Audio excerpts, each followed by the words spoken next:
নিয়তির খেলা সত্যিই বড় অদ্ভুত। কাচের ঘেরাটোপে বন্দি এক রাজকন্যা আর খোলা আকাশের নিচে বেড়ে ওঠা এক সাধারণ চালক, তাদের জীবন কি কখনো এক বিন্দুতে মিলতে পারে? আভিজাত্যের অহংকার আর মাটির সোদাগন্ধের এই দ্বন্দ্বে যে এমন এক অভূতপূর্ব গল্পের জন্ম হবে, তা হয়তো কেউ কল্পনাও করতে পারেনি। শহরের সবচেয়ে বড় ব্যবসায়ী পরিবারগুলোর মধ্যে একটি ছিল চৌধুরী ইমতিয়াজ আহমেদের পরিবার। তাদের কোম্পানি চৌধুরী এন্টারপ্রাইজ পুরো দেশ জুড়ে পরিচিত ছিল। শহরের সবচেয়ে অভিজাত এলাকায় তাদের একটি প্রাসাদোপম বাংলো ছিল। সেই বাড়ির প্রতিটি ইঁটে, প্রতিটি আসবাবে আভিজাত্য এবং অঢেল ধনসম্পদের স্পষ্ট ছাপ দেখা যেত।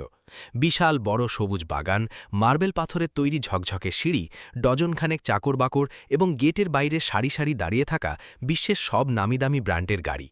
কিন্তু এই চোখ ধাঁধানো বিলাসবহুল বাড়ির সবচেয়ে আদরের এবং অমূল্য রত্নটি ছিল সেই বাড়ির একমাত্র আদুরে মেয়ে মেহজাবিন। মেহজাবিনের বয়স ছিল ২২ বছর। ফর্সা গায়ের রং, বড় বড় চোখ এবং মুখের সবসময় একটি নিষ্পাপ হাসি থাকত। প্রাচুর্যের মাঝে বড় হওয়া সত্ত্বেও তার মধ্যে বিন্দুমাত্র অহংকার ছিল না। সে বাড়ির প্রতিটি চাকরকে নাম ধরে চিনত এবং তাদের সাথে এমনভাবে কথা বলত যেন তারাও তার আপনজন। সেই বাড়িতে একটা ছেলেও ছিল, যে বছরের পর বছর ধরে সেই বাড়ির অংশ হয়ে গিয়েছিল। রায়হান। রায়হানের বয়স ছিল ২৫ বছর। লম্বা গড়ন, শ্যামলা গায়ের রং, মজবুত শরীর এবং চোখে এক অদ্ভুত সততা। রায়হান ছোটবেলা থেকেই এই বাড়িতে ছিল। তার বাবা করিম মিয়া আগেই বাড়িতে মালির কাজ করতেন। যখন রায়হানের বয়স মাত্র ১০ বছর ছিল, তখন এক দুর্ঘটনায় তার বাবার মৃত্যু হয়েছিল। সেদিন চৌধুরী ইমতিয়াজ আহমেদ একটি সিদ্ধান্ত নিয়েছিলেন। তিনি বলেছিলেন, আজ থেকে এই ছেলেটি কোথাও যাবে না, ও আমাদের বাড়িতেই থাকবে এবং পড়াশোনাও করবে। সেই দিন থেকেই রায়হান এই বাড়ির অংশ হয়ে গিয়েছিল।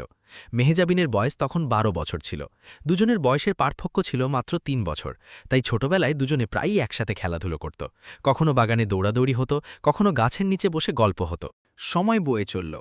মেহজাবিন বড় হয়ে কলেজে যেতে লাগল এবং রায়হান পড়াশোনার পাশাপাশি গাড়ি চালানোও শিখে নিল। কয়েক বছর পর সে সেই বাড়িরই ড্রাইভার হয়ে গেল। কিন্তু এই বাড়িতে তার সম্মান কোনো চাকরের মতো ছিল না। চৌধুরী ইমতিয়াজ আহমেদ তাকে নিজের ছেলের মতো মানতেন এবং বাড়ির সবাই জানত যে রায়হান কতটা সৎ এবং পরিশ্রমী ছেলে। সকাল ৭টার সময় ছিল। বাংলোর বাইরে দাঁড়িয়ে থাকা কালো গাড়িটি রায়হান কাপড় দিয়ে পরিষ্কার করছিল। সূর্যের হালকা আলো তার মুখে পড়ছিল এবং সে পুরো মনোযোগ দিয়ে গাড়ির কাঁচ ঝকঝকে করছিল।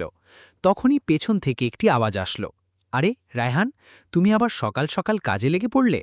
রায়হান ঘুরে তাকালো। সামনে মেহজাবিন দাঁড়িয়েছিল। সে হালকা নীল রঙের একটি পোশাক পরেছিল এবং তার চুল বাতাসে হালকা হালকা উড়ছিল। রায়হান হেসে ফেলল। গুড মর্নিং ম্যাডাম, আপনার কলেজে যাওয়ার নেই নাকি? মেহজাবিন চোখ রাঙিয়ে বলল, কতবার বলেছি আমাকে ম্যাডাম ডাকবে না, আমি মেহজাবিন। রায়হান হালকা একটু হাসল। ঠিক আছে মেহজাবিনজি। দুজনের কথাবার্তায় সব সময় একটা আপন ভাব থাকত। মেহজাবিন গাড়ির বনেটের ওপর বসে পড়ল এবং বলল, রায়হান, তুমি সবসময় তোমার গ্রামের কথা বলতে থাকো। সত্যি কি গ্রাম এত সুন্দর হয়?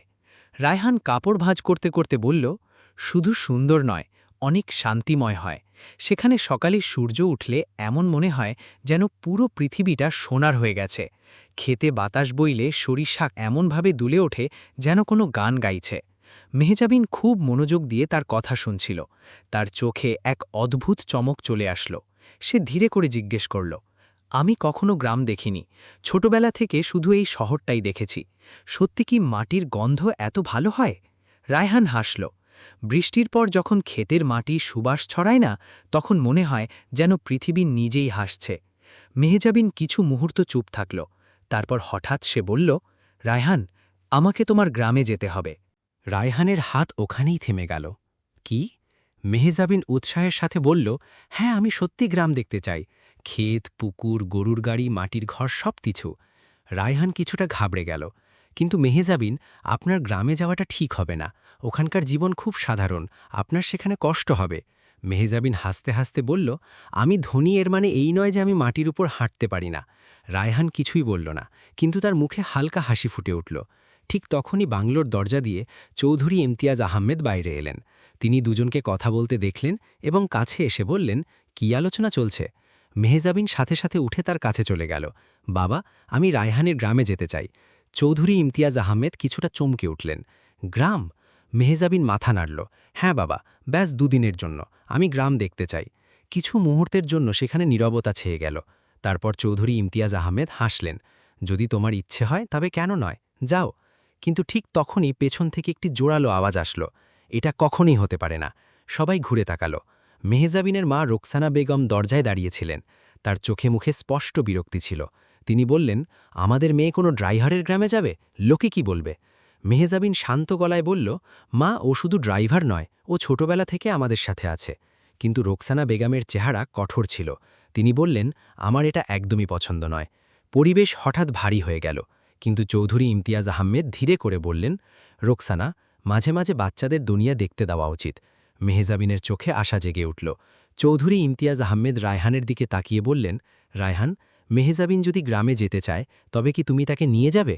রায়হান মাথা নিচু করে বলল, সাহেব, তবে আমি সম্পূর্ণ দায়িত্বের সাথে ওনার খেয়াল রাখব। চৌধুরী ইমতিয়াজ আহমেদ হাসলেন, আমার তোমার উপর ভরসা আছে। মেহজাবিন খুশিতে প্রায় লাফিয়ে উঠল। তার মনে হলো যেন তার কোনো স্বপ্ন সত্যি হতে চলেছে। কিন্তু ঠিক সেই সময়ই দূরে দাঁড়িয়ে থাকা রোকসানা বেগমের চোখে এক অদ্ভুত সন্দেহ উকি দিচ্ছিল, এবং তার বিন্দুমাত্র ধারণাও ছিল না যে এই ছোট্ট সিদ্ধান্তটি ভবিষ্যতে গিয়ে পুরো পরিবারের জীবন বদলে দিতে চলেছে। পরের দিন থেকেই মেহজামিনের খুশির কোনো ঠিকানা ছিল না। সে বারবার তার ঘরের জানালা দিয়ে বাইরে উকি দিচ্ছিল আর ভাবছিল যে শেষ পর্যন্ত গ্রামটা কেমন হবে। শহরে সে সবসময় উঁচু দালান কোঠা, কোলাহল এবং দ্রুত ছুটে চলা জীবনই দেখেছিল। কিন্তু রায়হানের কথার মাঝে যে প্রশান্তি ছিল তা তার মনে গ্রাম নিয়ে এক অন্যরকম ছবি তৈরি করে দিয়েছিল। দুদিন পর সকালের সময় ছিল। বাংলোর সামনে সেই কালো গাড়িটি দাঁড়িয়েছিল, যেটিকে রায়হান সবসময়কার মতো খুব সুন্দর করে পরিষ্কার করে প্রস্তুত করে রেখেছিল। গেটের কাছে দাঁড়িয়ে থাকা গার্ডরাও অবাক ছিল, কারণ প্রথমবারের মতো এমনটা হচ্ছিল যে মালিকের মেয়ে কোনো গ্রামে ভ্রমণে যাচ্ছিল। মেহজাবিন খুশিতে বলল, চলো তাড়াতাড়ি বসো, আজ আমরা সত্যিকারের জীবন দেখতে যাচ্ছি। রায়হান ড্রাইভিং সিটে বসল এবং সে ধীরে করে গাড়ি স্টার্ট দিল। বাংলোর বাইরে দাঁড়িয়ে চৌধুরী ইমতিয়াজ আহমেদ হাত নেড়ে বিদায় জানালেন। কিন্তু একটু দূরে দাঁড়িয়ে থাকা রোকসানা বেগম এখনও চুপ ছিলেন। তার চোখে ভরসার চেয়ে চিন্তাই বেশি ছিল। গাড়ি শহরের ভিড় পেরিয়ে ধীরে ধীরে হাইওয়েতে উঠে এলো। রাস্তার দুপাশে বড় বড় গাছ ছিল এবং বাতাসে হালকা ঠান্ডা ভাব ছিল। মেহজাবিন জানালার বাইরে দেখতে দেখতে বলল, রায়হান, তোমার গ্রাম আর কত দূর? রায়হান জবাব দিল, ব্যাস ৩ ঘন্টার রাস্তা, তবে রাস্তায় আপনারা সত্যিকারের দৃশ্য দেখতে পাবেন। গাড়ি যত সামনের দিকে এগোতে লাগল, শহরের উঁচু দালান কোঠাগুলো পেছনে পড়ে রইল এবং তার জায়গায় খোলা মাঠ, ক্ষেত আর ছোট ছোট ঘরবাড়ি চোখে পড়তে লাগল। প্রথমবারের মতো মেহজাবিন এত দূর পর্যন্ত বিস্তৃত ক্ষেত দেখেছিল। বাতাসে মাটির গন্ধ ছিল, আর দূরে কোথাও এক কৃষক বলদ দিয়ে ক্ষেত চাষ করছিল। মেহজাবিনের চক চকচক করে উঠল। সে উৎসাহের সাথে বলল, বাহ, এসব সত্যি এত সুন্দর হয়। রায়হান হাসল, এখনও তো আপনারা কিছুই দেখেননি। রাস্তায় একটি ছোট্ট ধাবা আসলো। রায়হান গাড়িটি ওখানেই থামিয়ে দিল। তানিয়া অবাক হয়ে জিজ্ঞেস করল, এখানে কেন থামলে? রায়হান বলল, এখানকার চা খুব বিখ্যাত। ৪ মেয়ে প্রথমবারের মতো কোনো গ্রামের ধাবায় নেমেছিল। মাটির চুলায় চা তৈরি হচ্ছিল এবং পাশেই তাওয়ায় গরম গরম পরোটা ভাজা হচ্ছিল। ধাবাওয়ালা যখন দেখল যে শহর থেকে আসা মেয়েরা সেখানে দাঁড়িয়ে আছে, তখন সে হেসে বলল, আসুন মামনিরা, তাজা চা পান করুন। মেহজাবিন মাটির ভারে চা পান করল এবং তার চোখ আনন্দে উজ্জ্বল হয়ে উঠল। আরে, এটা তো শহরের চায়ের চেয়েও বেশি সুস্বাদু। রায়হান হেসে ফেলল, কারণ এতে মাটির সুবাস মিশে থাকে। কিছুক্ষণ পর তারা আবার যাত্রা শুরু করল। প্রায় ২ ঘন্টা পর রাস্তা শুরু হতে লাগল এবং গাড়ি কাঁচা রাস্তায় চলে এলো। বহু দূর পর্যন্ত সবুজ ক্ষেত ছড়িয়েছিল আর বাতাসে সরিষা ফুলের সুবাস ছিল। মেহজাবিন জানালা খুলে দিল। বাতাস তার চুল উড়িয়ে দিচ্ছিল এবং তার মুখে এমন এক খুশি ছিল যা হয়তো সে আগে কখনো অনুভব করেনি। হঠাৎ সামনে একটি ছোট্ট গ্রাম দেখতে পেল। মাটির ঘর, গাছের সারি এবং মাঝখানে একটি বড় অশ্বত্থ গাছ, যার নিচে কিছু বয়স্ক মানুষ বসে গল্প করছিল। রায়হান ধীর গলায় বলল, মেহজাবিন, এটাই আমার গ্রাম, রসুলপুর। গাড়ি যেমনই গ্রামের ভেতর প্রবেশ করল, মানুষজন অবাক হয়ে দেখতে লাগল। গ্রামে এত দামি গাড়ি খুব কমই আসত। কিছু বাচ্চা দৌড়াতে দৌড়াতে গাড়ির পেছনে পেছনে চলতে লাগল। রায়হান গাড়িটি তার বাড়ির সামনে থামাল। তার বাড়িটি খুব সাধারণ ছিল, মাটির দেওয়াল, খড়ের চাল আর সামনে ছোট্ট একটা উঠোন। কিন্তু সেই বাড়িতে এক অদ্ভুত উষ্ণতা ছিল। দরজা দিয়ে একজন বয়স্ক মহিলা বাইরে এলেন। তিনি হলেন রায়হানের দাদি, রহিমা বানু। তিনি রায়হানকে দেখেই খুশিতে বললেন, আরে, ছেলে চলে এসেছে। তারপর তার নজর মেহজাবিন এবং তার বান্ধবীদের দিকে গেল। রায়হান সম্মানের সাথে বলল, দাদি, এই হলো মেহজাবিন, মালিকের মেয়ে এবং আমার ছোটবেলার বন্ধু। রহিমা বানু হেসে বললেন, আরে মা, আমাদের বাড়িতে তোমার স্বাগত। মেহেজাবিন নিচু হয়ে তার পা ছুঁয়ে প্রণাম করল। গ্রামের মহিলারা এটা দেখে অবাক হয়ে গেল যে শহরের ধনী মেয়ে এতটা বিনয়ী। অল্প সময়ের মধ্যেই পুরো গ্রামে খবর ছড়িয়ে পড়ল যে রায়হান শহর থেকে মেহমান নিয়ে এসেছে। কিছু লোক উঠোনে এসে বসে পড়ল, কেউ তাজা দুধের গ্লাস নিয়ে এলো, কেউ গুড় নিয়ে এলো। মেহেজাবিন এসব দেখে আবেগপ্লুত হয়ে পড়ল। শহরে সে এত অকৃত্রিম আতিথেয়তা কখনো দেখেনি। কিছুক্ষণ পর রায়হান বলল, চলো আমি তোমাদের গ্রাম ঘুরিয়ে দেখাই। সে সবাইকে নিয়ে ক্ষেতের দিকে চলতে লাগল। সামনে বহুদূর পর্যন্ত সরিষার হলুদ ফুল দোল খাচ্ছিল। বাতাস বইলে পুরো ক্ষেত এমনভাবে দুলে উঠত যেন কোনো সোনালি সমুদ্র। মেহেজাবিন কিছু মুহূর্তের জন্য সেখানেই দাঁড়িয়ে রইল। সে ধীরে করে বলল, রায়হান, এই জায়গাটা তো কোনো স্বপ্নের মতো। রায়হান হেসে বলল, এটাই তো আমার আসল বাড়ি। তখনই গ্রামের কয়েকজন বয়স্ক লোক সেখানে এলেন এবং তারা বললেন, আরে রায়হান বাবা, চলে এসেছ। তাদের মুখে স্পষ্ট গর্ব দেখা যাচ্ছিল। মেহেজাবিন অনুভব করল যে গ্রামে রায়হানের কতটা সম্মান আছে। মানুষজন তাকে শুধু একটি ছেলে নয়, বরং তাদের গ্রামের গর্ব বলে মনে করত।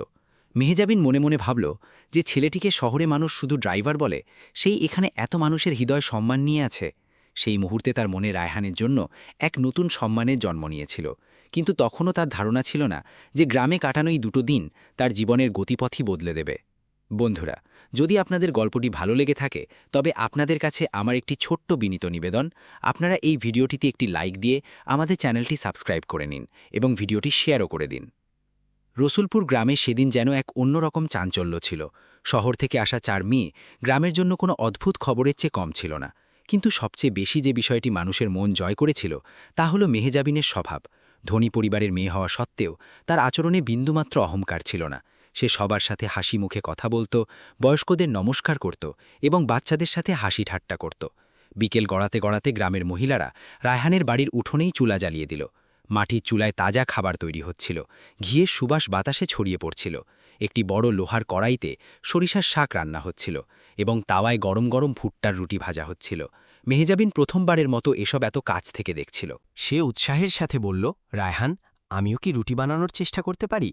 পাশে দাঁড়িয়ে থাকা এক গ্রামের মহিলা হেসে ফেললেন, আরে মা, শহরের মেয়েরা চুলার কাছে কিভাবে বসবে? কিন্তু মেহেজাবিন জিদ ধরে বসল। সে চুলার কাছে বসে পড়ল এবং আটা বেলতে শুরু করল। রুটি গোল তো হচ্ছিল না, কিন্তু তার মুখে যে খুশি ছিল তা কোনো বাচ্চার মতোই নিষ্পাপ ছিল। সবাই হাসতে হাসতে তাকে দেখতে লাগল। কিছুক্ষণ পর যখন সবাই খেতে বসল, তখন মাটির উঠোনে চারদিকে শতরঞ্জি বিছিয়ে দেওয়া হলো। সবাই মাটিতে বসে খাবার খাচ্ছিল। মেহেজাবিন যেই ভুট্টার রুটি এবং শাক মুখে দিল, তার চোখ আনন্দে উজ্জ্বল হয়ে উঠল। সে বলল, আমি জীবনে এত সুস্বাদু খাবার কখনো খাইনি। রায়হান হালকা করে একটু হাসল। সন্ধ্যা নামতে নামতে আকাশ কমলা রঙে ভরে গেল। সূর্য ধীরে ধীরে ক্ষেতের পেছনে লুকিয়ে পড়ছিল। মেহেজাবিন ক্ষেতের মাঝখানে দাঁড়িয়ে সেই ডুবন্ত সূর্যকে দেখছিল। শহরে সে সবসময় উঁচু দালানকোঠার পেছনে লুকিয়ে পড়া সূর্যই দেখেছিল, কিন্তু এখানে খোলা আকাশের নিচে সেই দৃশ্য কোনো জাদুর চেপাম ছিল না। ঠিক সেই সময় পাশ থেকে বাচ্চাদের হাসির শব্দ শোনা গেল। কিছু ছোট বাচ্চা মাটিতে খেলছিল এবং তাদের কাছে একটি ভাঙা স্লেট ছিল, যার ওপর তারা কিছু লেখার চেষ্টা করছিল। মেহেজাবিন অবাক হয়ে জিজ্ঞেস করল, এই বাচ্চারা এখানে কি করছে? রায়হান বলল, আমি প্রতিদিন সন্ধ্যায় এদের পড়াই। গ্রামে স্কুল তো আছে, কিন্তু অনেক বাচ্চার কাছে বই নেই, তাই যতদূর সম্ভব আমি এদের শিখিয়ে দিই। মেহেজাবিন চুপ হয়ে গেল। সে দেখল যে রায়হান মাটিতে বসে বাচ্চাদের খুব ধৈর্যের সাথে অক্ষর শেখাচ্ছিল। বাচ্চারা তাকে রায়হান মাইয়া বলে ডাকছিল এবং তাদের চোখে তার জন্য অপার সম্মান ছিল। সেই মুহূর্তে মেহেজাবিনের মনে এক অদ্ভুত অনুভূতির সৃষ্টি হল। সে মনে মনে ভাবল, এই সেই ছেলে যাকে শহরের লোকেরা কেবল একজন ড্রাইভার মনে করে, কিন্তু বাস্তবে সে কত মানুষের জীবন আলোকিত করছে। রাত ঘনিয়ে আসছিল। গ্রামে প্রায়ই বিদ্যুৎ চলে যেত, তাই উঠোনে হারিকেন জ্বালিয়ে দেওয়া হলো। আকাশে অসংখ্য তারা জ্বলজ্বল করছিল। শহরে এত আলো থাকে যে তারা দেখাই যায় না, কিন্তু এখানে তো পুরো আকাশটাই যেন চমকাচ্ছিল। মেহেজাবিন নীরবে আকাশ দেখছিল। সে ধীরে করে বলল, রায়হান, তুমি কি রোজ এভাবেই আকাশ দেখো? রায়হান হাসতে হাসতে বলল, হ্যাঁ, এখানে প্রতিদিন রাত এমনই সুন্দর হয়। ঠিক তখনই গ্রামের কিছু ছেলে ঢোলক নিয়ে চলে আসলো। জানা গেল যে আজ গ্রামে ছোট একটি মেলা বসেছে। সবাই মেলার দিকে চলতে শুরু করল। সেখানে রংবেরঙের দোকানের শাড়ি ছিল, কেউ খেলনা বিক্রি করছিল, কেউ চুড়ি, কোথাও জিলাপি ভাজা হচ্ছিল, তো কোথাও গুড়ের রেউড়ি বিক্রি হচ্ছিল। মেহেজাবিনের চোখে এক অদ্ভুত চমক ছিল। সে প্রতিটি জিনিসকে বাচ্চার মতো উৎসাহ নিয়ে দেখছিল। সে কাঁচের চুড়ি কিনল এবং নিজের হাতে পরে নিল। তানিয়া, সারা এবং নুসরাতও হাসতে হাসতে তার সাথে ঘুরে বেড়াচ্ছিল। তখনই হঠাৎ মেহেজাবিনের নজর এক বৃদ্ধ কৃষকের দিকে পড়ল। সে চুপচাপ মাটিতে বসেছিল এবং তার মুখে গভীর চিন্তার ছাপ ছিল। মেহেজাবিন রায়হানকে জিজ্ঞেস করল, ওই লোকটি এত মন খারাপ করে আছে কেন? রায়হান ধীরে করে বলল, তার ফসল এবার নষ্ট হয়ে গেছে, ঋণও অনেক আছে, হয়তো এই চিন্তাতেই বসে আছে। মেহেজাবিন কিছু মুহূর্ত ভাবতে থাকল। তারপর সে সেই কৃষকের কাছে গেল এবং তার সাথে কথা বলতে লাগল। কিছুক্ষণ পর সে নিজের পার্স থেকে টাকা বের করে তার হাতে রেখে দিল। বৃদ্ধ কৃষকের চোখে জল চলে এলো। সে বলল, মামনি, ঈশ্বর তোমাকে সুখে রাখুন। রায়হান এসব দেখে অবাক ছিল। সে ভাবতেই পারেনি যে মেহেজাবিন এতটা সংবেদনশীল হবে। রাত গভীর হতে শুরু করেছিল। সবাই আবার বাড়িতে ফিরে এলো। উঠোনে খাটিয়া বিছিয়ে দেওয়া হয়েছিল। ঠান্ডা বাতাস বইছিল আর দূরে কোথাও ঝিঝি পোকার ডাক শোনা যাচ্ছিল। মেহেজাবিন খাটিয়ায় শুয়ে আকাশের তারাদের দিকে তাকিয়েছিল। সে ধীরে করে বলল, রায়হান, জীবন যদি এমনই হতো তবে কত ভালো হতো। রায়হান শান্ত স্বরে বলল, জীবন সবসময় এত সহজ হয় না মেহেজাবিন। গ্রামে আনন্দ আছে, আবার অনেক সংগ্রামও আছে। কিন্তু সেই রাতে মেহেজাবিনের মনে ধীরে ধীরে একটি সিদ্ধান্ত জন্ম নিচ্ছিল। তার মনে হতে শুরু করেছিল যে সত্যিকারের আনন্দ এই মাটিতেই রয়েছে এবং হয়তো তার জীবনের পথও এখানেই কোথাও লুকিয়ে আছে। রসুলপুর গ্রামে কাটানো দুটো রাত যেন মেহেজাবিনের জীবনের সবচেয়ে অমূল্য স্মৃতি হয়ে উঠেছিল। পরদিন সকালে যখন সূর্যের প্রথম কিরণ ক্ষেতের উপর পড়ল, তখন হালকা কুয়াশার মাঝে সরিষার হলুদ ফুলগুলো এমনভাবে চমকাচ্ছিল যেন পৃথিবী সোনার চাদর গায়ে জড়িয়ে নিয়েছে। মোরগের ডাক এবং পাখিদের কিচিরমিচিরে পুরো গ্রাম জেগে উঠেছিল। মেহেজাবিনও তাড়াতাড়ি উঠে পড়েছিল। সে প্রথমবারের মতো এত শান্ত সকাল দেখেছিল। শহরে তো সকাল মানেই ছিল গাড়ির হর্নের শব্দ এবং ছুটে চলা গাড়ি, কিন্তু এখানকার প্রতিটি জিনিসই যেন শান্তিময় ছিল। সে ধীরে ধীরে ক্ষেতের দিকে চলতে শুরু করল। বাতাসে মাটির সুবাস ছিল এবং দূরে পুকুর পাড়ে কয়েকজন মহিলা জল ভরছিল। মেহেজাবিন গভীর শ্বাস নিল এবং মনে মনে ভাবল, এই তো সেই জীবন যার খোঁজ সে করছিল। কিছুক্ষণ পর রায়হানও সেখানে চলে এলো। সে বলল, আপনি এত সকালে উঠে পড়লেন? মেহেজাবিন হাসল। এত সুন্দর সকাল ছেড়ে কেউ কিভাবে ঘুমাতে পারে? দুজনে কিছুক্ষণ নীরবে ক্ষেতের মাঝখান দিয়ে হাঁটতে থাকল।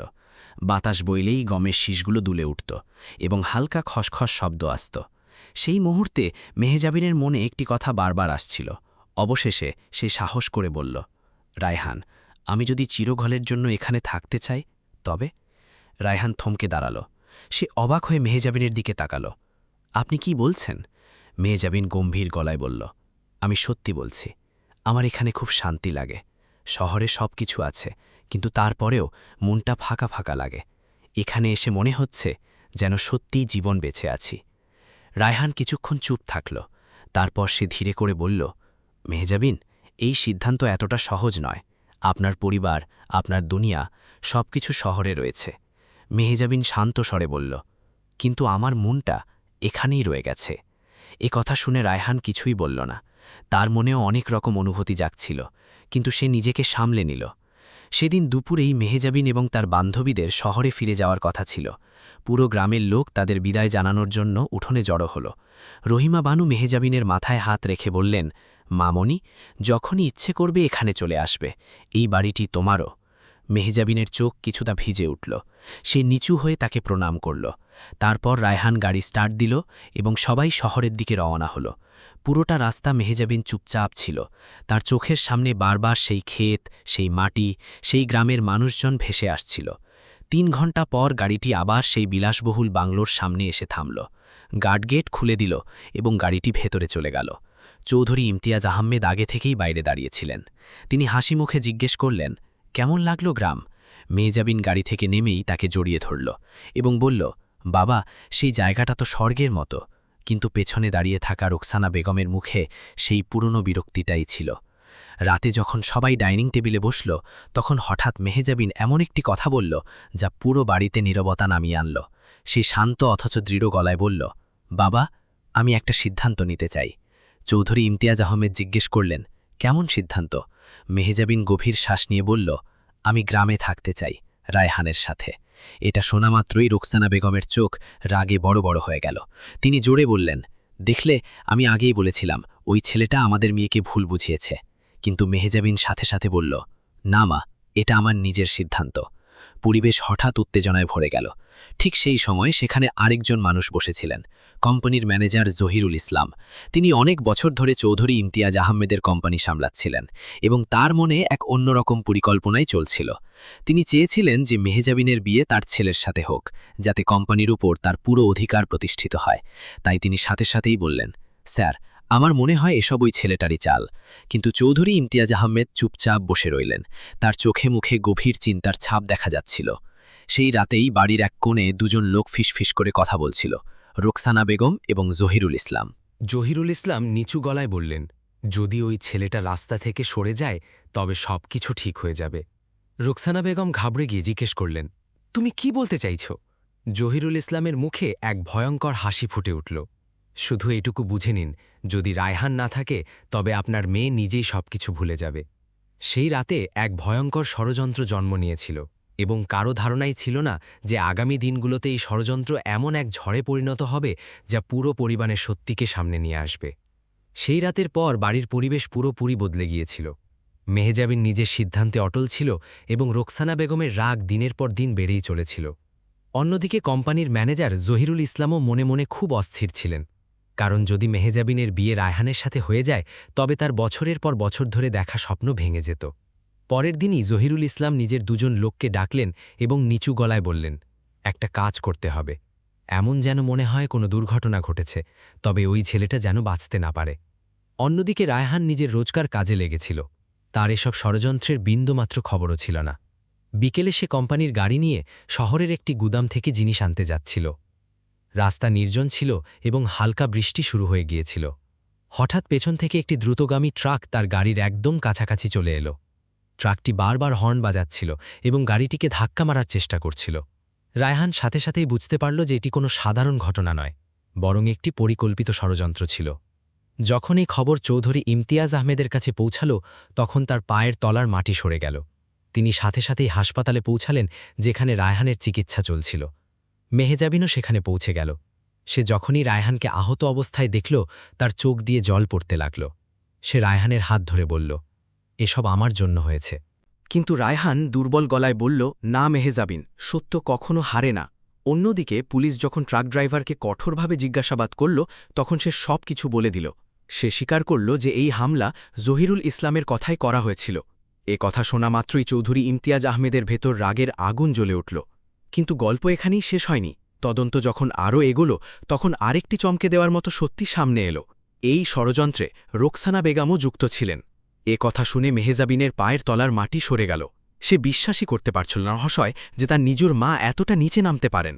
পুলিশ সাথে সাথে জহিরুল ইসলামকে গ্রেফতার করল এবং জিজ্ঞাসাবাদের পর রোকসানা বেগমকেও হেফাজতে নিল। আদালতে যখন পুরো সত্যিটা সামনে এলো, তখন সবাই অবাক হয়ে গেল। অবশেষে আদালত জহিরুল ইসলামকে কঠোর শাস্তি শোনাল এবং রোকসানা বেগমও তার অপরাধের জন্য শাস্তি পেলেন। কিছুদিন পর যখন রায়হান পুরোপুরি সুস্থ হয়ে গেল, তখন একদিন চৌধুরী ইমতিয়াজ আহমেদ তাকে নিজের অফিসে ডাকলেন। তার মুখে গাম্ভীর্য ছিল, কিন্তু চোখে আপন ভাব ফুটে উঠছিল। তিনি বললেন, রায়হান, আজ আমাকে তোমার কাছে ক্ষমা চাইতে হবে। যে ছেলেটিকে আমি আমার বাড়িতে নিজের ছেলের মতো মানুষ করেছি, তার সাথেই আমার নিজের বাড়িতে এত বড় অন্যায় হয়েছে। রায়হান মাথা নিচু করে নিল এবং বলল, সাহেব, আপনি সবসময় আমার সাথে ভালোই করেছেন। চৌধুরী ইমতিয়াজ আহমেদ এগিয়ে গিয়ে তার কাঁধে হাত রাখলেন এবং বললেন, আজ থেকে তুমি আর শুধু আমাদের ড্রাইভার ন, আজ থেকে তুমি এই কোম্পানির নতুন ম্যানেজার। রায়হান অবাক হয়ে গেল। সে কিছুই বলতে পারল না। ঠিক তখনই ঘরের দরজা খুলল এবং মেহজাবিন ভেতরে আসল। তার চোখে সেই একই দৃঢ়তা ছিল যা সেদিন ডাইনিং টেবিলে ছিল। চৌধুরী ইমতিয়াজ আহমেদ হাসলেন এবং বললেন, আর আরও একটা সিদ্ধান্ত আছে। যদি তোমরা দুজনে প্রস্তুত থাকো তবে আমি চাই তোমরা বিয়ে করে নাও। ঘরে কিছু মুহূর্তের জন্য নীরবতা ছেয়ে এলো। তারপর মেহজাবিনের চোখে খুশির জল চলে এলো। কয়েক মাস পর রসুলপুর গ্রামে এক জাঁকজমকপূর্ণ বিয়ে হলো। পুরো গ্রাম সাজানো হয়েছিল। সেই মাটির উঠোন, সেই সরিষার ক্ষেত এবং সেই মানুষজন যাদের চোখে গর্ব ছিল। সন্ধ্যায় লাল শাড়িতে মেহজাবিনকে ভীষণ সুন্দর লাগছিল, আর রায়হানের মুখে ছিল এক সত্যিকারের হাসি। সেদিন গ্রামের মানুষজন অনুভব করেছিল যে প্রকৃত সম্মান কখনো টাকা বা পদ থেকে আসে না, তা মানুষের চরিত্র থেকে আসে। বিয়ের পর রায়হান কোম্পানির দায়িত্ব সামলালো এবং সেই সাথে নিজের গ্রামের উন্নতির জন্য কাজ শুরু করে দিল। রসুলপুরে নতুন স্কুল তৈরি হলো, হাসপাতাল তৈরি হলো এবং ধীরে ধীরে পুরো গ্রামটি বদলাতে শুরু করল। আর মেহজাবিন প্রতিদিন সকালে ক্ষেতের মাঝে দাঁড়িয়ে সেই সূর্য ওঠাই দেখত, যা দেখে সে একদিন প্রথমবারের মতো বলেছিল, জীবন যদি এমনই হতো তবে কত ভালো হতো। এখন তার সেই স্বপ্ন সত্যি হয়ে গিয়েছিল। তো বন্ধুরা, এই ছিল আমাদের আজকের নতুন গল্প। ড্রাইভার রায়হানের ব্যাপারে আপনাদের কি মতামত আমাদের কমেন্ট করে অবশ্যই জানাবেন, এবং মেহজাবিনের বাবার সম্পর্কে আপনাদের কি চিন্তাভাবনা, মেয়ে মেহজাবিনের সম্পর্কে আপনারা কি ভাবছেন?